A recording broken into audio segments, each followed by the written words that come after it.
We'll be starting shortly. Thank you so much for joining us today. We are very delighted to have every one of you here.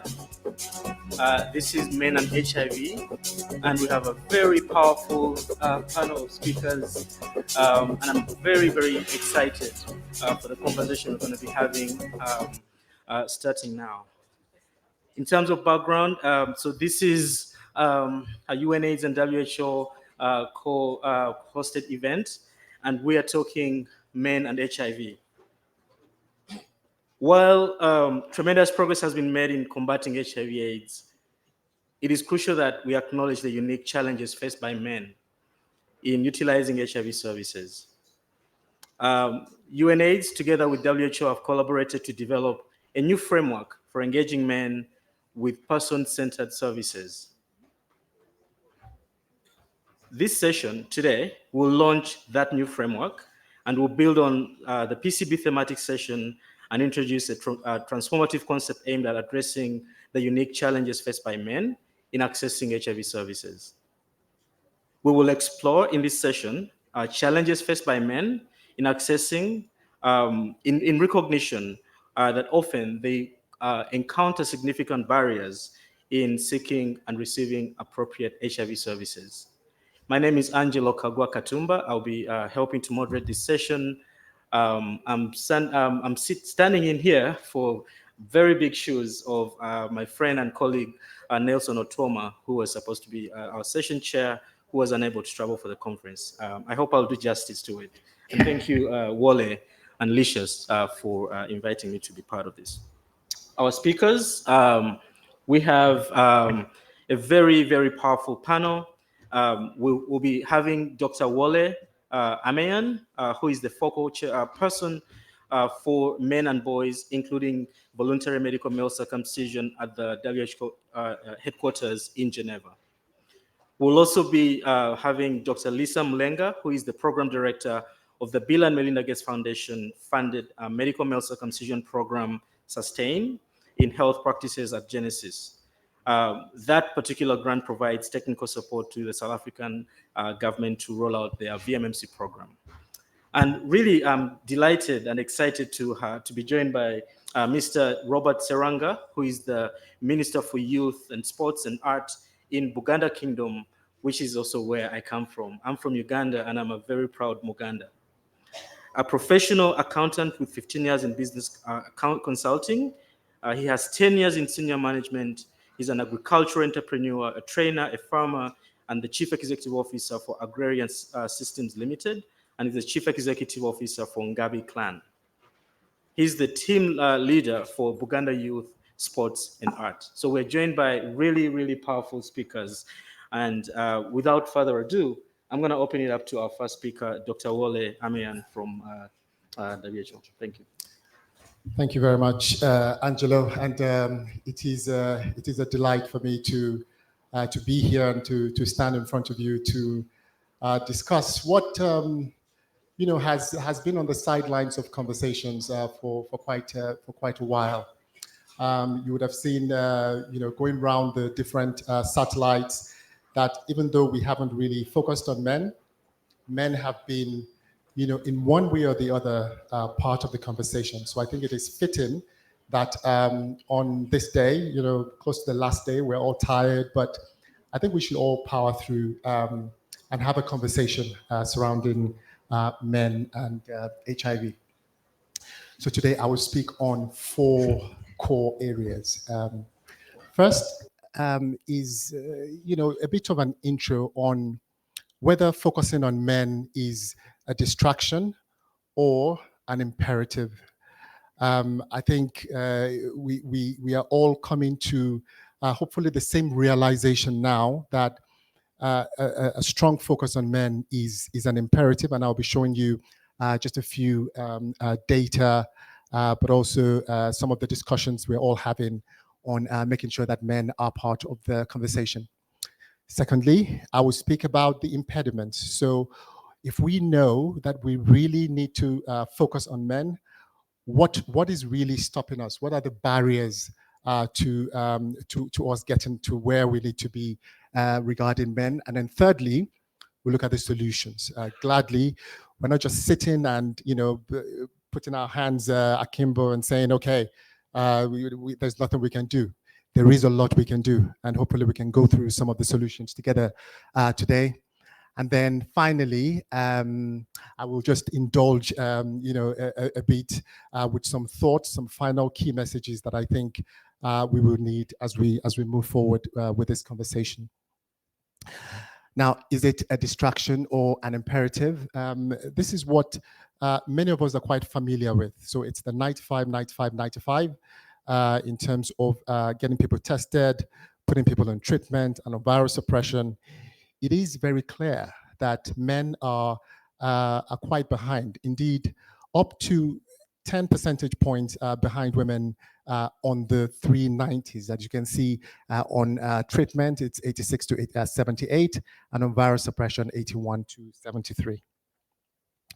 Moving forward, it isn't just about the gaps across the 95, 95, 95. It's also that maybe quite alarmingly, the gap is widening, and you can see from 2010 to 2022, you can see the shape of the graph. It's actually getting bigger and bigger as we go. Regional averages are also very important. So sometimes when we look at the global, it sort of masks the real problems. And we can see, in the Caribbean, in Eastern Southern Africa, but also in parts of Eastern Europe and Central Asia, there are, in some places, even up to a 20% point difference in this groups. This is an interesting, perhaps even compelling evidence from the Pangaea Institute. It's a really new sort of data that is coming out, and they've done some modeling. And without explaining what they did and how they did it, I would just like to focus on one or perhaps two key messages from what they've come up with, and that is that had we closed the disparities in virus suppression for men, we could actually have reduced new infections in girls and women by up to half. Now that is something really, really compelling that I think, as a community, as we move forward to say, okay, let's end AIDS by 2030. Which population should we really be focusing on to help to galvanize this, this movement and to reduce new infections? Secondly, they were able to also focus on which populations of men would provide the greatest benefit. And I think this is important. And we know now that, older men between 25 to 40 are those that we really should focus on. Beyond HIV, it's also the comprehensive services that we need, for men. And we know that men, have higher STI incidences, but also hepatitis B and C. TB, which we know is the number one, cause of mortality amongst people living with HIV. Men are, twice as likely to die from TB. And of course, advanced HIV disease, men are twice as likely to have advanced HIV disease, which again speaks to, those transmission dynamics as well. So on that the first part, this really, it's about shifting that tide, shifting our thinking to understand that focusing on men is really an imperative along, the tide sort of rationale on first the transmission dynamics, which is the T, but also closing the inequalities that we see. Of course, the data gaps along the 95, 95, 95. And then finally, it's really about ending AIDS. What is that path to ending AIDS? The impediments, what is stopping us, right? I think one of the things that we have seen is the policy gaps. So men are not part of global policies and national plans. And that trickle-down effect, is just something that is a natural, consequence. If they're not on guidelines and policies, then we see that they'll also be missing in the country plans and also, down to the facility level. WHO did a 60-country analysis, which shows, which backs this up. In all of those countries, there is, quite a glaring absence of men in policies and plans. The barriers, it's what we know, actually, because these are barriers that, may not be unique to men, but, men actually, do go through this. So we know of the stigma that, in terms of confidentiality and privacy in clinics, which is a big deal for men, but also for other populations as well. There is the social reputation, for men. Men are, we sort of big up and sort of build castles in the air for men to say, okay, you're not supposed to go to health facilities, you're not supposed to do this, and that sort of thinking, that quite has quite the impact, right, on men and how they access services. The lack of, flexible entry points for men is also one of the barriers. Negative interactions with healthcare workers. Assumptions on peer support. Many people think, okay, men don't need, peer support and, peer navigation in clinics and to help with accessing and engaging with care. Those are all barriers, but also, the gender norms. We've heard a lot about gender norms and how they impact health-seeking behaviors. A barrier as well is about the narrative. I think I spoke about this quite a bit in the opening slides. The narrative about men, oftentimes we hear that men wouldn't go to health facilities, for instance. But this is really great work from Kati Dovell, which shows that in a study in Malawi, looking at over 1,000 people, we found that only 7% of those men who came to those facilities and who actually needed HIV testing were offered testing. So that speaks to, of course, missed opportunities based on assumptions, right? And I think we can do better in trying to provide these services and moving away from this narrative as well. What are the solutions? So over time, we have worked to try to shape a policy environment for men that countries can latch onto and begin to provide services. Over the past perhaps 2 years, we've worked with UNAIDS on developing a framework which only got on the website actually only a few days ago, and this framework is now ready. It's the Men and HIV evidence-based approaches and interventions, which hopefully now countries can also begin to adapt and to adopt in developing their own men strategies and to reaching men. So we have copies of these of this framework here as well. Just to say that the framework, first of all, we developed a person-centered framework that is specific to men along three components. I'm going to show you those components in a bit. We did a scoping review along those components as well to inform the solutions and the interventions that are going to be that made it into this framework. And then finally, we're able to identify some very critical gaps and next steps as we move ahead with this really important topic. So like I said, you will get more information of this in this document, but it's really about three core elements on access, quality, and supportive services. So in access, of course, we have a preponderance of evidence now on how to reach men, for instance, with HIV testing through community-based services, workplace testing, faith-based testing, and so on, but also the sort of flexible and routine entry points that men would need to be able to access services. All of those you would find in this framework document. Quality, of course, is so important, and the question is not just about creating demand. It's also what you do when that demand comes in. So in this framework as well, we've been able to look at the interactions between men and service delivery points, and then finally, the sort of supportive services, including digital, peer support, and so on, that men need. Moving forward, this is not for you to read. It's just to say that in this framework as well, you would find very specific solutions to specific barriers, some of which I highlighted earlier in my presentation. But in general, those solutions are based on person-centered, male-friendly and responsive, integrated, but also quality and judgment-free services. Again, also not to read, but in the framework as well, working with colleagues in WHO, each of the different intervention and program points, so on prevention, testing, treatment, STIs, hepatitis B and C, TB, HIV, but also broader health services.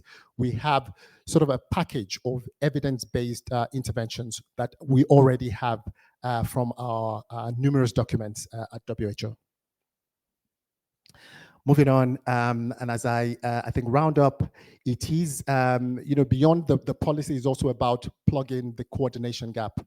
What we found when we started this work is that, there was not a sort of central point of harnessing and bringing together everyone, to understand what are you doing in Lesotho, in Botswana, so that we can all come together and, sing from the same page, right?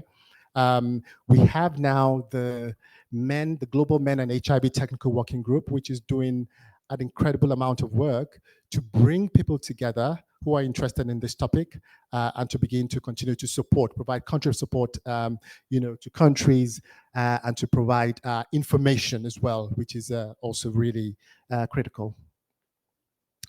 We know we have to leverage, existing services and best practices. It's not about starting all over again, right? It's about, trying to harness what we already know works and to leverage some of the best examples that we have. There are quite a lot of them, from South Africa to Lesotho, Eswatini. We have quite a number of really good practices that engage men as partners, as patients, as providers, and as peers. My final slide is just a few thoughts on this work. The first is a bit of a rhetorical question, to all of you, to ask if you really think, first of all, what really is the path to sustainably reducing new infections and ending AIDS, right? And the question really is, do you think we as a community are actually going towards the populations that really matter in reducing new infections? The second is, a call to action, for all of us. I've heard that, term used a lot during this conference, so not to be cliched, but we need to now get behind, this framework, and let's see how we can prioritize countries and begin to provide, this meaningful services for men. There's a lot about gender and masculinities, and there is, of course, toxic masculinities, and it's terrible. And where we find them, we have to work against them. We have to call them out. We have to make sure that we have laws and policies that mitigate this. But masculinities in itself is not what is toxic. We just need to stop this straight-jacketed sort of definitions about men and understand that men are diverse in the way they present, in the way they behave, in the way they love, in the way they also would like to access services. My fourth is that we need to learn from history, and there's a plethora of examples in the HIV space now where services and interventions are not necessarily evidence-based. So I'm going to beseech you as we go forward in this work to let us just focus on what the evidence is and how we can move forward with implementing evidence-based interventions for men. And then finally, I think it's about shifting the narrative, the blame narrative. We will go nowhere with negative blame game. We have to move into a positive space to address this really, really critical population and to provide the services that they need. Thank you. Great. Thank you so much for that, Wole. Very, very powerful and moving.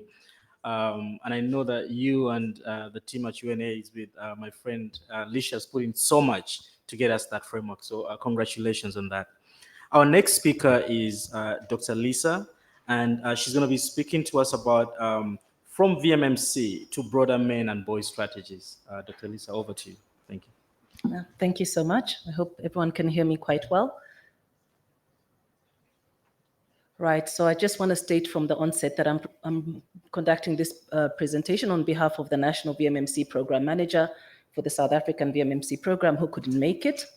And my presentation will really focus on the South African Integrated Men's Health Strategy and the steps that have been taken to transition the VMMC program into broader men and boys strategies. So this, I hope, will provide an example of how the WHO Men's Health Framework can be operationalized.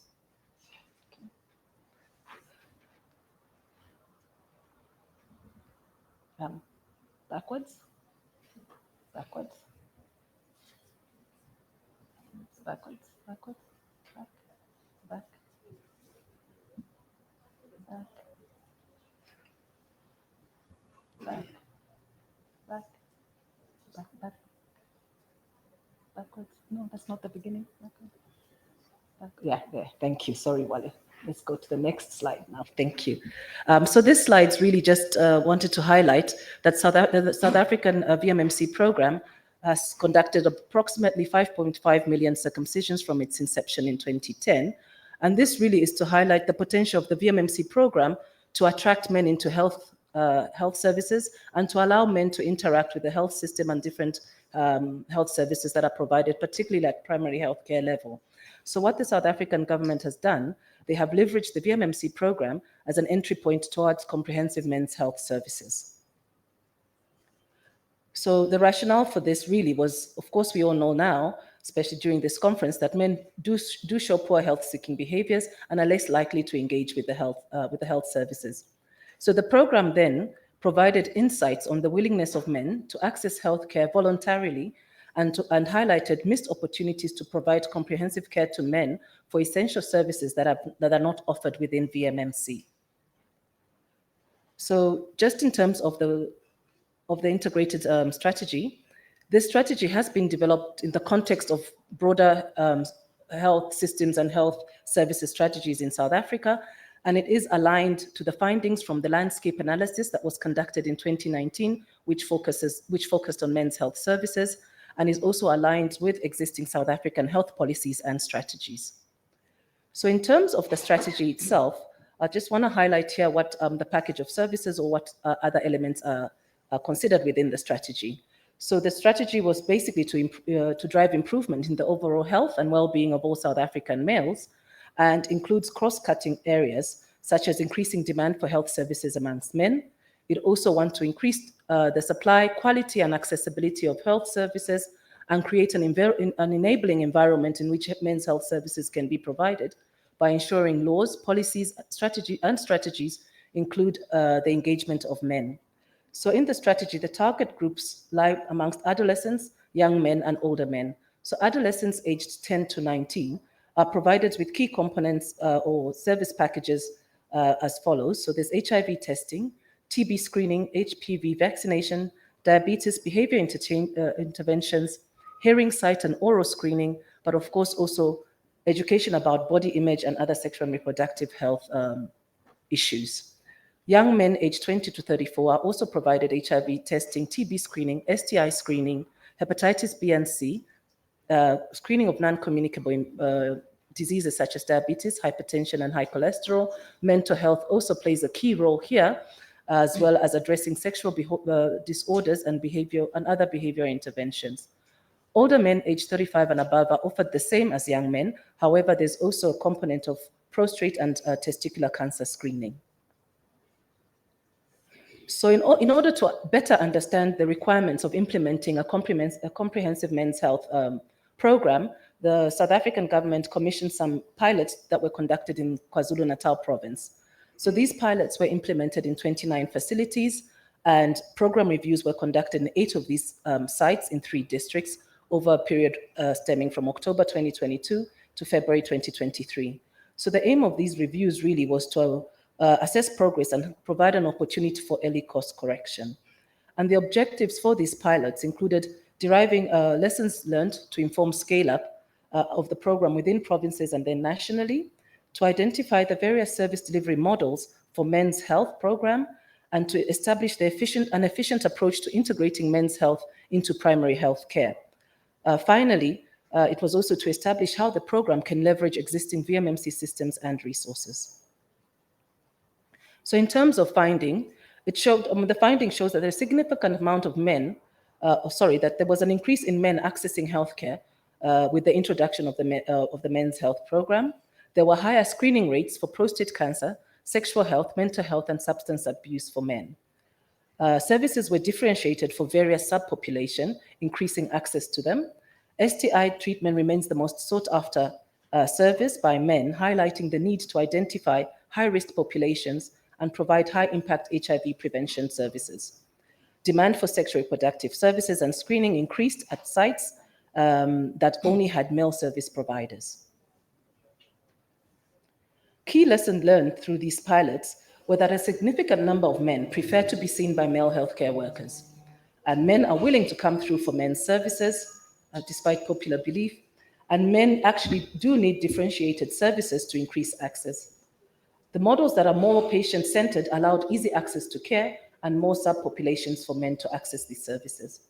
The availability of high-quality data was also key for decision-making, and it was identified that there's a need to regularly review data collection tools to ensure that the relevant elements of men's health are also captured and adequately reported on.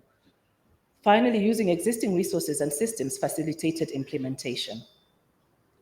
So in terms of next steps, what the South African National Department of Health program wants to do is to migrate from MMC towards a more comprehensive men's health program. The next steps in this regard is to finalize the men's health guidelines, which are currently in draft format, and finally to roll out the men's health services broadly into the country. So from me, that's all. Thank you very much.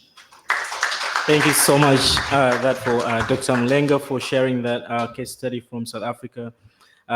Without further ado, I'm going to now move on to our third speaker, Honorable Robert Serwanga, who give us a talk about the power of multi-sectoral approaches, including cultural and traditional approaches to tackle men's health issues. Over to you. Thank you, my brother. Robert Serwanga is my name. I come from the Buganda Kingdom, and I'm in Muganda, that's a tribe. This is one of the largest kingdoms in East Africa.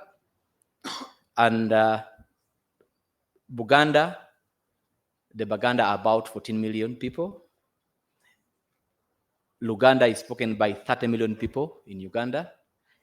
And then our king, His Majesty the Kabaka, is a UNAIDS goodwill ambassador. Is trusted and influential. Now, my approach to this discussion is not very scientific, but it works. We are using our king to rally the men to go for treatment, to go for testing, in a theme codenamed "A Man is a Star." So it's very important as you give all the services to people out there to understand that there are hidden facts why men move the way they move, why men dress the way they dress, and why men live the way they live. So as you interact with a particular intervention, my approach today is to talk about the cultural aspect as a game changer in some of the approaches we're using to approach men. We all agree that our cultures are shared values, these are beliefs and norms. And we find them as you grow up, we find them acceptable, we find them appropriate, and we find them desirable. So What does this do? This influences the way we learn, the way we live, and the way we behave. If you don't do that, then this shapes personality, it guides thought, feeling, and action. Simple example. We have a tendency of saying men don't go for treatment, men don't access health facilities. In my culture, men don't cry.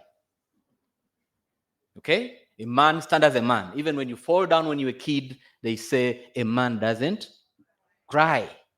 So it's very important to change that in a man who is 34 years, when he grew up knowing he has to suffer for himself to do whatever he is to get success.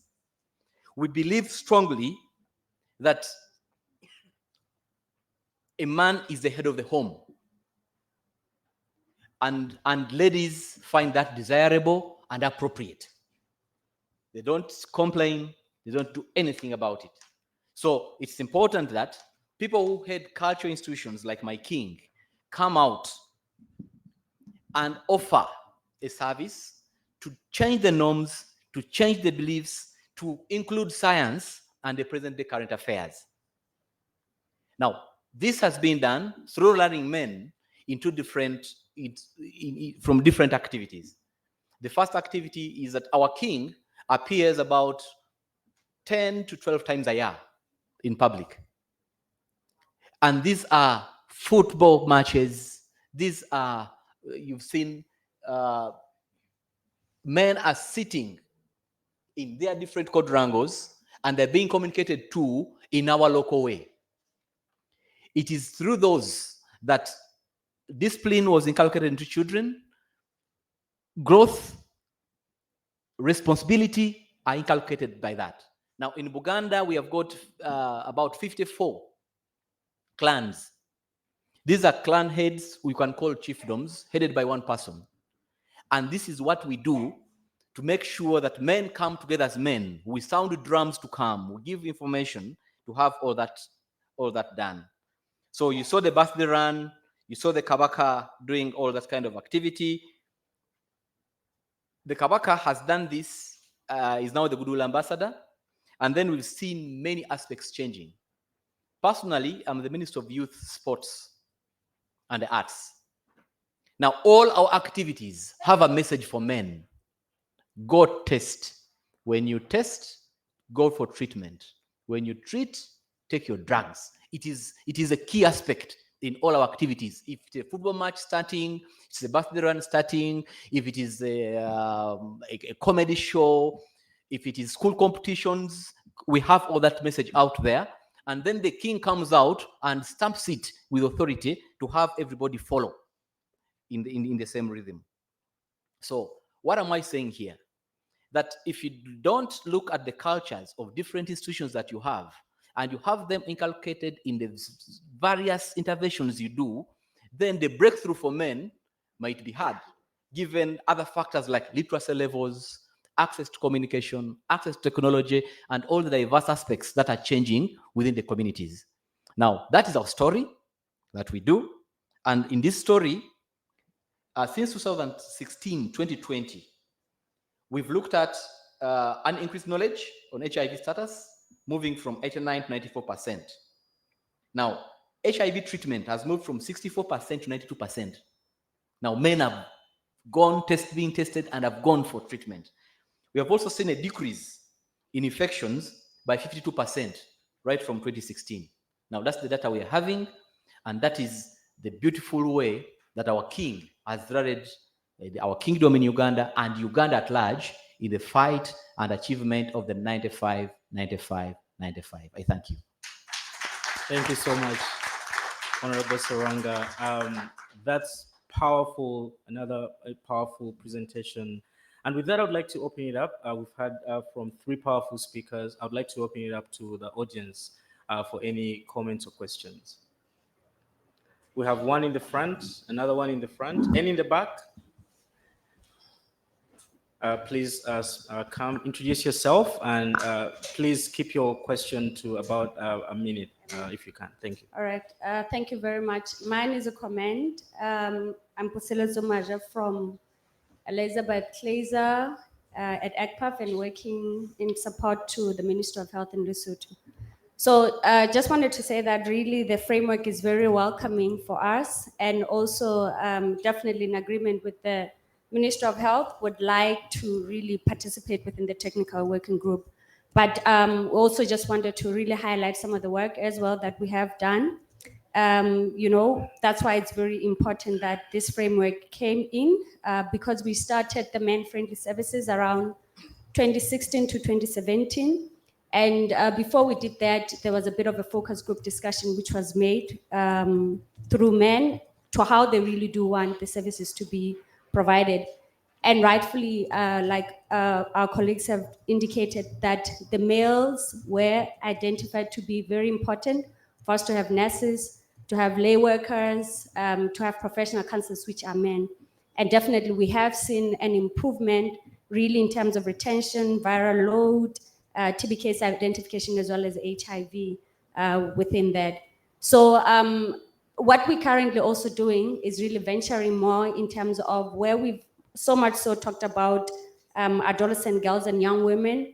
We are trying to also focus on adolescent boys and young men, because the men-friendly services are more for those who are above 25 years of age, where we integrate everything, because at the same time, we didn't want them to be at men-friendly services. So everything as a package of NCDs, OPD being provided by men has helped, and you know, in terms of the uptake, but also more or less just urging that even the boys are really important, because that's where we teach them about HIV preventions, GBV, and also really rising them to a point where such norms are also being enhanced in them.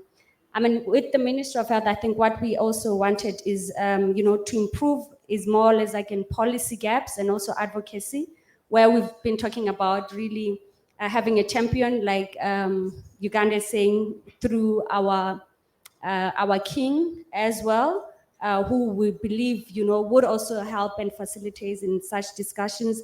Strategies still need to be developed, as well as guidelines, because we really do not have those. And really to have more men to participate in our discussions, to continue to do demand creation activities as well. Thanks. Thank you so much, Antoinette. Really, Wole, that's an affirmation that the strategy is needed, and that people already have important case studies to share. The gentleman, please go ahead with your question. Thank you very much. My name is Munya Chingua from 8 City Exchange, division of JSI. First of all, I'd like to congratulate you on the framework and also the program that you implemented in South Africa.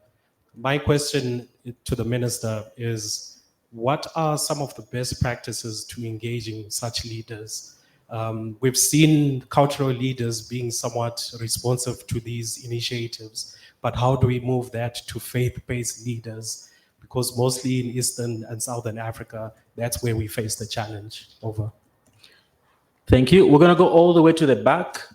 We have a hand all the way in the back, Licious, to the left. Is there another hand in the back, all the way in the back first? Thank you so much. My name is Reverend Jude Macaulay. I'm a trustee at INARELA and also representative on UNAIDS, a reference group on HIV and human rights. Thank you so much to all the panelists. You have spoken very well, and thanks for sharing all the outcomes, including some examples of men accessing HIV services. I celebrate this outcome to start with. However, is there information that includes men from religious communities, faith leaders, men who have sex with men, men in prison? And if not, can you share some with us before we leave? The other thing that you also brought up in your presentation is the importance of peer support. I totally agree. It must be holistic and effective. What can be done to end HIV-related stigma, shame, denial, and discrimination? And finally, we must continue to challenge patriarchy and toxic masculinity. And in doing so, we create safe spaces for men who have sex with men, and indeed other men within the key population. And thank you. Thank you so much. We're going to have one more question and then we'll get responses. Please go ahead with your question in the back. Thank you very much for the interesting conversation and sharing of lessons around engaging men. My question is to you, Wole. I just wanted to thank you very much for what I think is a much needed guideline on the best practices around engaging men. We're looking forward to engage with that. My question is really around the Global Technical Working Group. How is this working? How can an organization or a country be a part of this? Yeah, I'm Anita Mondo and with Population Solutions for Health in Zimbabwe. Great. Thank you for those questions. I think we're going to get responses, and then if we do have time, we'll get a second round of questions. We'll start with you, Wole. Okay, so thank you. Just what I envisaged as well, you know, a good discussion and conversations. To join the Men and HIV Working Group, it is as simple as sending a message to us. I can share my contact and UNAIDS contact, and we will be more than happy because we really need country experiences to inform how we discuss and move forward the conversation in the group. So I'll be looking forward to exchanging with you on that and to welcoming you to the group. Just to say very quickly as well that we have a compendium on faith-based examples as well and models.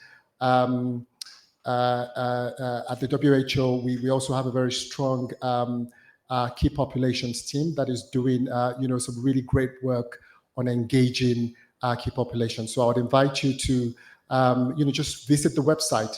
You know, go to the WHO website. You will see some really great and helpful resources for you as well there. Thank you.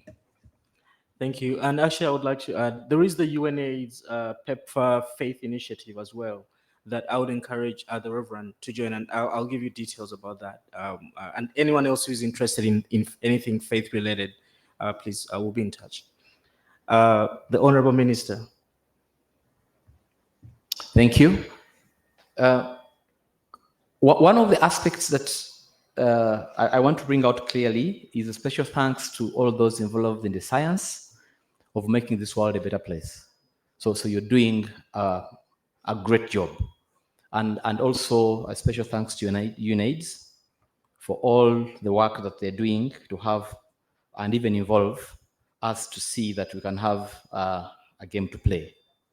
Now, I want to make this very clear that culture is born, culture grows, culture falls sick and shatters, and then a culture can die.